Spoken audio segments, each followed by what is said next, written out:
umepamba moto. Umewaka. Dar es Salaam kumerindima. Noma. Ile shughuli ya taifa. Manake hii shughuli ya taifa. Unaambiwa ilitakiwa ifanyikie uwanja wa taifa jamani. Bwana, imekuwa dabi. Yote ni dabi ya Kariakoo. Karibu kwa mara nyingine mtazamaji, lakini pia ndugu yetu mfuatiliaji wa The Gossip Table. Sasa tuko na story ya kuhusiana na 40 ya mtoto wa Wema Sepetu na msanii wa muziki wa Bongo Flava Bwana Whozu, mtoto Oli. Mimi hapa ni aunti yake Oli. Wewe ni anko wake? Mimi ni anko. Anko Oli. Tasteni kama anko. Bwana, kuna mengi ambayo yanaendelea kuhusiana na shughuli hii. Wema Sepetu alijifungua, ikawa ni furaha kubwa, tukasema ni furaha ya taifa. Tunakumbuka alipitia vitu vingi, moment nzuri ya furaha alipojifungua, zawadi ikaonyesha kwamba watu wanamkubali Wema Sepetu. Ikatangazwa 40. Lakini 40 hii imekuja na matashtiti makubwa sana. Kwanza picha linaanza Bwana Chingi, unaambiwa mtu unaingia kwa kiingilio. Noma sana. Alizungumza Juma Lokole akasema kwamba ilikuwa shughuli ifanyikie uwanja wa taifa kwa kuwa uwanja unaje. Mwake kwanza ni cheke. Jamani, 40 tu uwanja wa taifa. Ila Chingi, dunia ina mambo. Kwa hiyo kwa sababu imeshindwa kufanyika uwanja wa taifa, hii ni dabi ya Kariakoo, kwa itafanyikia Superdome Masaki. Na kuingia hapo ni kiingilio. Ukitaka shughuli, toa kiingilio uingie. Picha inaanza unaambiwa sare imefuatwa Dubai na sare ni shilingi 500,000. Noma sana. Watu tushazoea watu, mimi ingekuwa mimi shughuli yangu hapa navaa kijora cha Kariakoo 6 hakina mtandio, shughuli imeisha. Sasa shughuli ya mtoto wa Wema Sepetu sare tu shilingi 500,000. Ukitaka kuiona shughuli basi kiingilio. Uende kuna wale watu waliotoa michango, lakini kuna wale watu wataka waende kwenye shughuli kiingilio. Na sasa hivi pia kuna shughuli ambayo inaendelea, unaambiwa kuna usiku, yani masiku matatu ya mkesha wa hina kwa mama yake na Wema Sepetu ambako Wema ndio yupo kule. Bana ni noma sana. Mimi nakwambia hii ni muendelezo wa furaha, lakini unajue kuna wakati lazima tuweze kulinda zile vitu vyetu jamani. Huyu ni mtoto, tunampeleka Superdome Masaki. Umeelewa? Ni 40, siku zote 40 huwa inafanyika nyumbani. Umeelewa vizuri? Superdome Masaki huko kuna nini? Umeelewa vizuri? Mimi nadhani kuna wakati pia tunakuza mambo. Hata ninapokuja tatizo mtu anashindwa kukusaidiaje. Umeelewa? Ila ni maamuzi yao. Wema Sepetu inawezekana ushauri, inawezekana pia ni miamko ya baada ya kupata mtoto kwa miaka mingi. Kufanya kama ni kitu cha biashara. Sasa hivi unajua kila jambo limekuwa likitrend kwenye mitandao ya kijamii. Watu wanaelekea hela. Umeelewa? Yaani watu wana pesa za mchezo. Umeelewa vizuri? Kwa hiyo kama ulivyosema sare imeenda kuchukuliwa wapi? Dubai. Na ukitaka imekuwa ni show sasa, mtoto kwenda kuangaliwa imekuwa kama ni yani kama ni mtoto ambaye wa dhahabu. Unajua kipenzi cha Watanzania Bwana King. Tuna respect na ni maamuzi mazuri, lakini kila mmoja anaweza kuongea la kwake kwa sababu ni sherehe au ni kutoka kwa 40 ilikuwa ifanyike. Unajua sio kila kitu kikafanya kwa ukubwa kwa upana. Mtoto alipozaliwa amepokelewa kwa ukubwa na watu wengi. Umeelewa? Baadaye watu wakaja akasema mtoto afichwe kidogo mpaka karibia na 40. Tutakuja kuona Wema Sepetu kabla yeye na 40 yake, tunaona na katika mauno nini. Yani maana yake anaisubiria ile siku ambayo tunaisubiria sisi, lakini yeye amekuwa anaisubiria kwa hamu. Wazungu wanasema yuko excited. So excited. Alafu sasa mbaya zaidi alikuwa aminye tu baadhi ya vitu. Mbona hata ile shughuli yake angefanya kama ile shughuli yake ile ambayo wenyewe wanasema nini inaitwa ile party ya kabla ya kutoka mtoto tulikuwa baby shower. Ile amefanya baada ya umeelewa vizuri. Watu wamekuja kushtuka na ilienda vizuri tu. Na nadhani akuifanya sehemu ambayo alifanya sijui ni kwake. Umeelewa?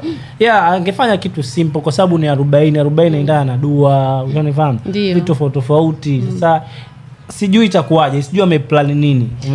According to statement yako kwamba Wema at least vitu angefanya kama alivyofanya mwanzoni. Yani watu waje kuona tu baadaye.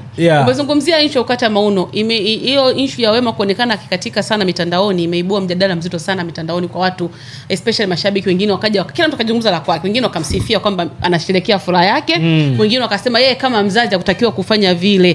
Tena mzazi ambaye amejifungua na ana mshono. Watu tena wakaanza kurudi kule nyuma kwamba au hapa patapotea.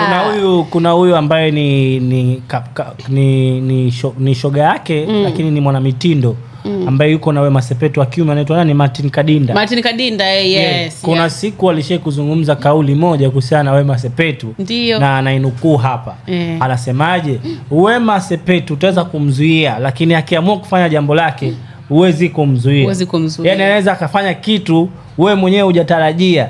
Umenelewa vizuri? Ndiyo. Kwa hiyo kila kitu anachokifanya Wema nadhani ni kawaida yake. Umenelewa? Yaani anapokuwa na furaha, unaweza kwambia anaweza kaa na furaha kawa analia tu. Yaani furaha yake akawa ajifungie ndani, analia tu basi. Na ukimuuliza unalia nini jamani yule mtoto mimi unajua zile. Ni mambo ambayo Wema amekuwa nayo tangu na karia yake, yani mambo kashayafanya sana. Umenelewa vizuri? Kwa hiyo watu wanaweza kaongea mengi sana kutokana na mshono na nini.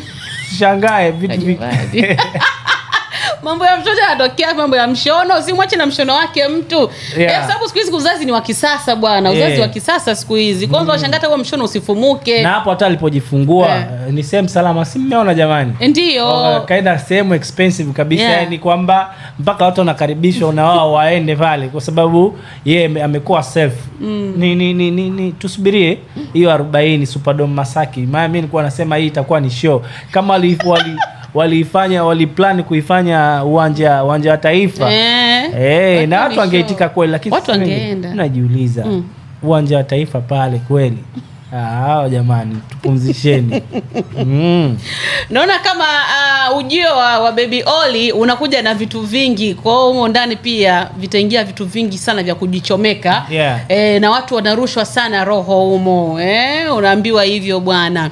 Shughuli mimi nimeishuhudia watu wakichola hina na mwendo mwendelezo bado pale kwa mama Wema Sepetu, watu ni kula, kucheza, kuchola hina, ukalale. Na hapo bado shughuli itakuwaje? Ndugu yangu, una kiingilio? Wewe ambaye unatamani kufunga safari kutoka mkoani kuja kwa ajili ya 40 ya Baby Olly, ndugu yangu, wewe ndugu yangu na mimi wewe tunaokaa kwenye treni bewa la mwisho. Wanatoka nani kajamba nani wale. Ukifika pale Masaki utaishia tu kusikia makelele mle, kusikia tu harufu za perfume za watu wakipita mlangoni. Kama una kiingilio kwenye shughuli ya mtoto wa Wema Sepetu, subiri kwenye TV. Subiri kwenye TV. Sio itaruka live hii. Watarusha live. Unaweza karusha sababu imepaniwa. Naona kama mama mzaa Chema kapania. Watu wako serious sana. Bibi yuko vizuri. Bibi na mama wamepania shughuli, unajua. Wamepania shughuli, ni jambo jema. Kwa upande wa mama yake Wema ilikuwa ni sahihi kwa sababu huenda pia alitamani sana ana wajukuu wengine. Actually Wema na dada zake almost kama 3, yani 4. Wajukuu wapo, lakini huenda baba mama yake alikuwa anatamani sana kumshika mtoto wa Wema. Ndio maana yeye amekuwa so excited hata kumruhusu Wema kaishi kwake, aje aishi kwa mama yake mpaka 40. Ni kweli. Na hata hivyo yale maneno ya watu walikuwa wanazungumza kuhusiana Wema kutokupata mtoto, unajua zile si mama peke yake ndo anapokea maumivu. Umeelewa? Si yani namaanisha si Wema peke yake. Hata mama mwenyewe huwa anapokea yale maumivu. Umeelewa vizuri? Sababu unaweza ikarushwa kijembe moja kwa moja, unaona kama kinampata mtoto lakini kinampata mama moja kwa moja. Ndio maana mtoto alipopatikana bibi akasema kapata mume. Umeelewa vizuri? Maana yake mwenyewe alikuwa anatarajia, kwa maneno yako, alikuwa anatarajia iko siku anaona na kusali na kuomba dua. Na ni kweli inawezekana, pia sio inawezekana, juhudi kubwa sana za kumuombea pia mama yake Wema Sepetu zinachangia. Kweli ndio zinachangia pia. Sawa, kwa sisi tu hapa tunaamini, mimi na ndugu yangu lazima tuwepo. Sisi ni familia ya bwana, sisi ni familia ya Baby Olly. Kwa sisi tutakuwepo. Tukienda siku hiyo, kesho yake tutakuja hapa, tutawajuza. Tutawaambia iliyotokea ni yapi.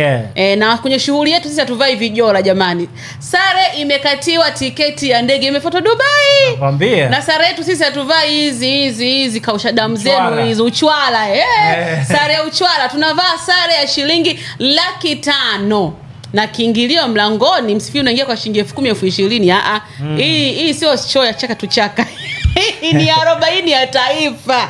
Kwa hivyo sisi tukasema tuwajuze hapa. Lakini kwa upande wako unaonaje? Je, ilikuwa ni sahihi familia kuweka shughuli kubwa kiasi hiki? Achia maoni yako hapa. Dondosha comment yako tuambie, maana comment yako ni muhimu. Ndio. Unaweza ukachangia kwa chochote kwa sababu watu wanatuangalia. Inawezekana sisi tunazungumza hapa kwenye hizi comment ambazo wao wanadondosha, ndio hapo wakafuata ushauri wakachukua na ikawa mambo mukide. Sio umependeza. Na wewe pia umependeza. Umependeza na nini bwana? Sinifanyie hivyo Ching. Wewe Ching wewe. Ndio kwa nini univalia nguo nyeusi kama tuko msibani? Nakwambia jamani. Unanitia huzuni sasa. Unanitia huzuni bwana Ching. Huzuni wa nini? Mimi hapa. Nini tena? Punguza pressure. Tatizo nimekuzoea. Sio kwamba siwezi kumove on. Ila shida mazoea. Itanichukua muda sana kumove on. Mimi hapa ni Sammy baby. Mimi naitwa Ching the baddest, ndimu mtu mbadi baba lao. AKA Uncle Oli, aunti yake Oli. Kuna Mwanaisha Rukai. Huyo ni shangazi. Unajua kuna aunti na shangazi. Huyo ni shangazi. Mimi hapa ni aunti. Mwanaisha ni shangazi. Ni shangazi yule. Nimeona picha moja ya AI moja Mwanaisha yuko na Wema wale si ni mabinamu kuanzia macho, lipstick, kope, rangi, hela wembamba, shepu. Kwenye shepu. Mwanaisha utanitoa roho mtoto wa kiume. Hapo kwenye shepu Mungu sasa. Nipe mimi sio kanipa mshipa roho.